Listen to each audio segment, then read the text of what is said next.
بسم اللہ الرحمن الرحیم۔ السلام علیکم۔ انٹرنیشنل ہیومن رائٹ فاؤنڈیشن کی طرف سے پاکستان میں جو گزشتہ دنوں میں حالات واقعات ہوئے ہیں، خصوصاً لاہور میں جو پی ٹی آئی کارکنان پر پولیس کی جو ایک کارروائی کی گئی ہے، جس کے نظر میں ایک کارکن شہید بھی ہوا ہے اور بہت سارے زخمی بھی ہوئے ہیں، پولیس کی طرف سے ان پہ بہت زیادہ تشدد کیا گیا ہے۔ اس سلسلے میں انٹرنیشنل ہیومن رائٹس کی طرف سے ایکشن لیا گیا ہے، انسانی حقوق کی عالمی تنظیم ہے یہ، اور ان نوٹس لینے کا مطالبہ کیا گیا ہے۔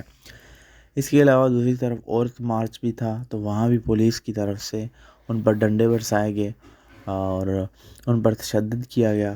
اس کے علاوہ جو یونائٹڈ نیشن ہے، ان کی طرف سے بھی نوٹس لیا گیا سیکرٹری جنرل کی طرف سے، اور 7 دن میں رپورٹ جاری کرنے کا اور رپورٹ لینے کا مطالبہ کیا گیا۔ ہم دیکھیں پاکستان کے حالات کس طرف جا رہے ہیں۔ پاکستانی میڈیا کو ایک طرف عمران خان کی تقریر نشر کرنے پر اور ویڈیو ریکارڈڈ تقریر بھی دکھانے پر پابندی لگا دی گئی پیمرا کی طرف سے، اور دوسری طرف جو انٹرنیشنل میڈیا ہے وہ کوریج کر کے بتا رہا ہے، یعنی پاکستان میں آزادی صحافت رائے جو ہے وہ بالکل نہیں ہے۔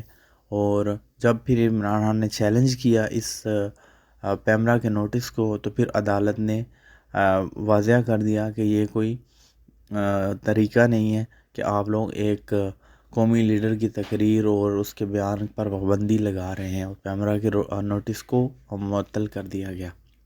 Thanks for watching. آپ اپنی رائے دیجیے اس ویڈیو کے بارے میں، اس بیان کے بارے میں۔ دعاؤں میں یاد رکھیے گا، چینل کو سبسکرائب کر دیں۔